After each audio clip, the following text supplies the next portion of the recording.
Our programs offer many languages. Please visit suprememastertv.com/schedule. Nos programmes offrent plusieurs langues. Veuillez visiter suprememastertv.com/schedule. Nuestros programas ofrecen varios idiomas. Visite suprememastertv.com/schedule. Unsere Sendungen bieten viele Sprachen. Gehen Sie auf suprememastertv.com/schedule.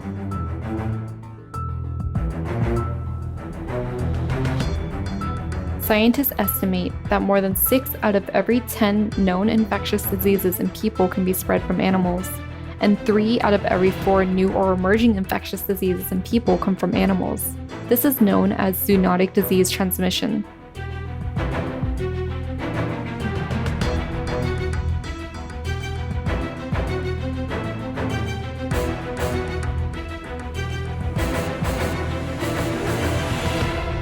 Continue watching to find out more.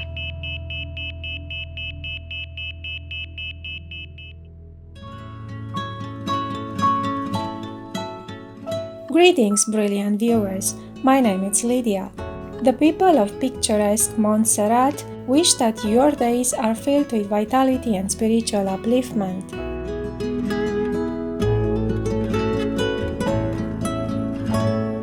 Welcome to our program, Stopping Zoonotic Diseases, The Vegan Lifestyle Matters, Part 1 of 2.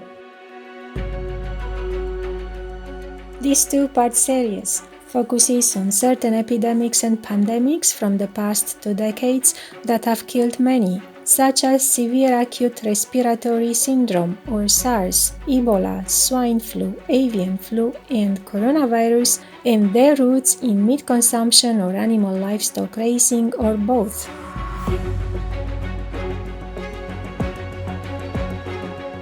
We also cover how a plant-based diet is the best way to minimize zoonotic diseases or infectious diseases caused by the transmission of germs between animals and humans.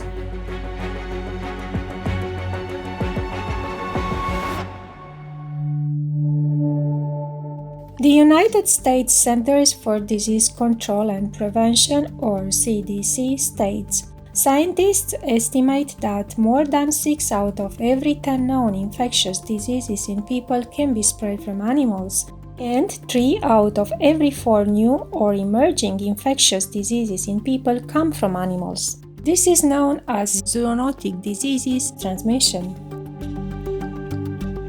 The CDC defines an epidemic as the number of cases of a transmittable disease arising suddenly above the expected level in a given population within a short period of time. A pandemic is an epidemic that has spread over several countries or continents, usually affecting a large number of people. Organisms, including humans, rely on their immune system to protect them from an intrusion of infectious agents such as viruses, bacteria, fungi, parasites, and arthropods that reside in human, animal, or environmental reservoirs. When a person's immune system is not strong enough to eliminate these invaders from the body, he or she is a susceptible host. Eventually, a person can become sick and starts to show the disease's symptoms and can pass it on to others. This continuous process of interaction between an infectious agent and a susceptible host is known as the chain of infection in epidemiology. Normally, if an intervention is effectively implemented in time, the chain of infection can be stopped. Interventions include eliminating the source of the transmission, preventing the entry of infectious agents, and increasing one's immunity. If the root of the problem is ignored, infectious diseases can spin out of control.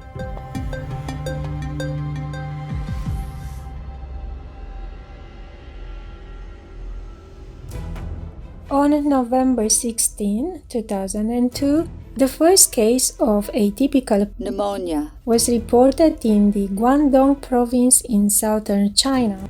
At that time, severe acute respiratory syndrome, or SARS, was still not known to the public.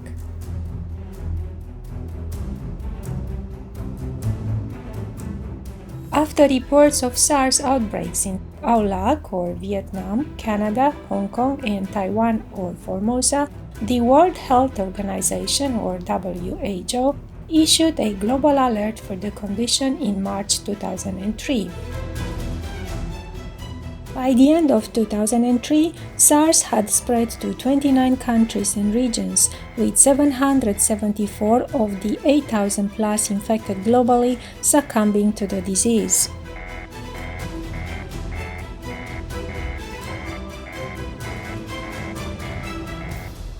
In 2004, the CDC isolated a SARS-like virus from civets, suggesting a link between the disease and animals.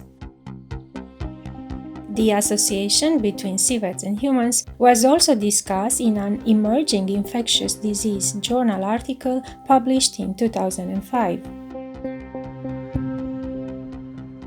Epidemiologic investigations examined 4 cases of SARS identified in the winter of 2003 to 2004. 2 of the 4 patients were waitresses working in a restaurant that served palm civets as food to customers. It was found that sequences of SARS-associated coronavirus or SARS-CoV from the 2 patients and 6 palm civets from the restaurant were identical, indicating an interspecies transfer of the virus.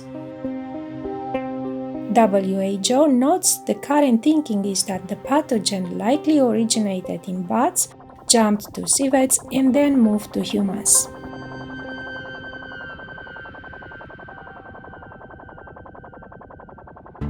After the SARS outbreak, the WHO has used the term a public health emergency of international concern to refer to an extraordinary event that constitutes a public health risk to other states through the international spread of disease. The declaration of a global public health emergency is intended to mobilize an international response to an outbreak.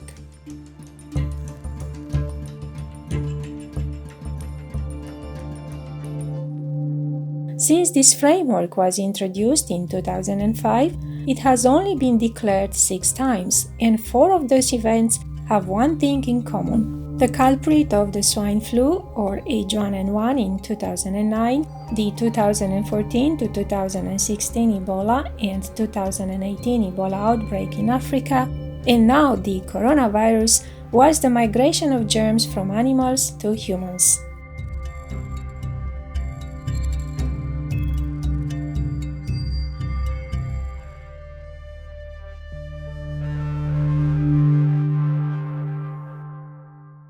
We will pause now for a constructive message and be right back. Please stay tuned to Supreme Master Television.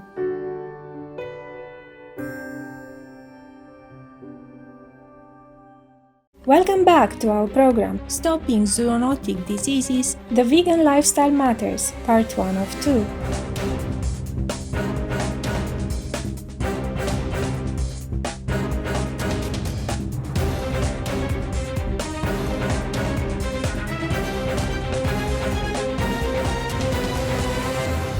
The WHO warns against eating avian flu-infected birds and swine flu-infected pigs because of the health risks. The swine flu was first detected in Mexico City, Mexico in March 2009. Because pigs can be infected by both the avian and human influenza viruses, industrial pig raising became a breeding ground for the new virus. The exchange of genetic materials between 3 species, pigs, birds, and humans, made the virus stronger and more easily transmissible between people.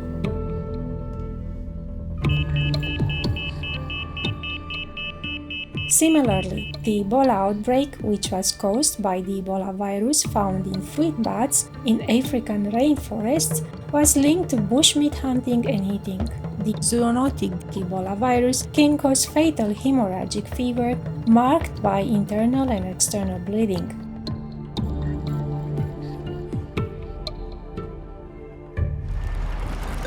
An article from the journal Nature, published in 2017, suggests that deforestation also played a part in intensifying the outbreak due to shrinking habitats, which increased the chances of humans interacting with fruit bats.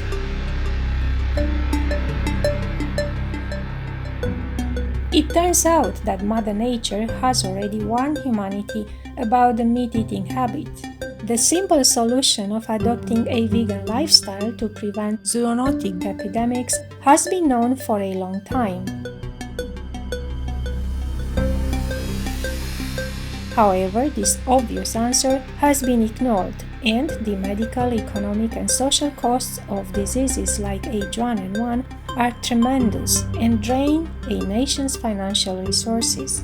The money spent on unavoidable public health crises could have gone to programs benefiting citizens. According to the International Monetary Fund, Liberia, for example, saw GDP, or gross domestic product, growth decline 8 percentage points from 2013 to 2014 during the recent Ebola outbreak in West Africa, even as the country's overall death rate fell over the same period.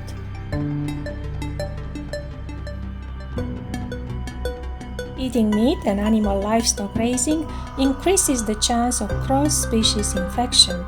However, they are not the only reasons.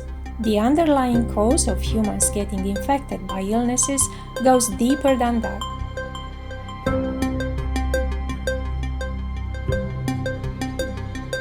As we all know, most of the sickness come from meat because of the antibiotics fed to the animal, because of the anxiety which produce toxin in the animal meat, because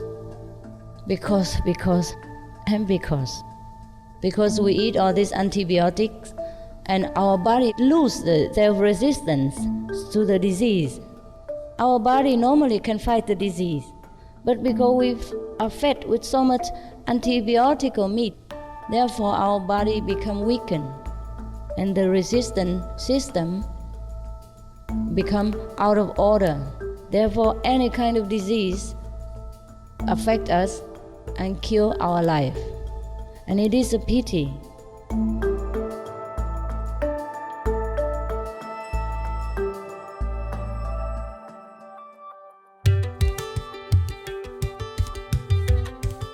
Scientists have found that antioxidants such as vitamin E, vitamin C, beta-carotene, selenium, copper, and zinc have roles in maintaining immune function.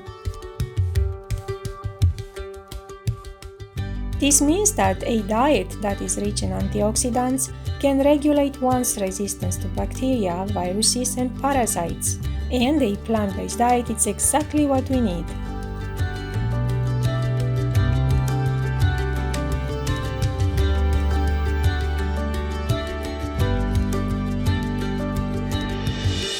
Renowned vegan American physician and founder of nutritionfacts.org, Dr. Michael Greger now discusses a study showing the immunoprotective powers of fruits and vegetables. As we age, our immune system starts to decline. That's why when you hear infectious disease advisories, they often list those at greatest risk include infants, the immunocompromised, and the elderly, because the elderly are, to some extent, immunocompromised. Recently, researchers in Belfast reported an investigation into the possibility that inadequate diet may be a contributing factor to immunological aging. Both immunity and fruit and vegetable intake can be low in the elderly, so they wonder if there might be a connection. So they rounded up 83 volunteers between 65 and 95 years of age, and randomized them into the control group following their pitiful 2 or fewer servings of fruits and vegetables a day diet, versus the experimental group that were told to consume at least 5. They did this for a month before they were due for their pneumonia vaccine. The experimental group didn't quite hit 5 daily servings, but at least they did better than the control group. Here's what happened when they were given Pneumovax. Here's the immune response in the control group. They were injected with pneumonia bacteria vaccine. Their immune systems should have gone crazy making antibodies to fight off the perceived invader, and they tried their best. But this is the group that was on almost 5 servings of fruits and veggies every day for the prior 4 weeks. Influenza and pneumonia constitute the 7th leading cause of death for our elderly. It's never too late to start.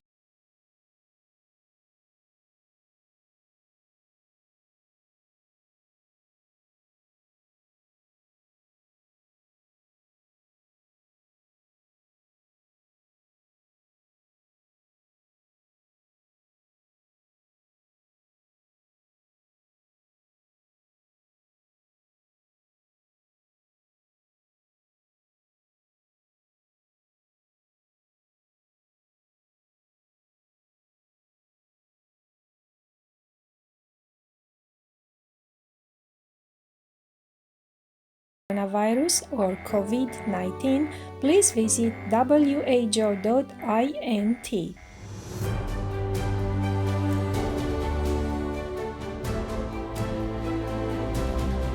Radiant viewers, thank you for your company on today's program. Up next, it's the life of Lord Mahavira, the 6th year of his ascetic spiritual practice, part 1 of 2. On Between Master and Disciples, right after noteworthy news. May you and your loved ones feel recharged by nature's healing energy.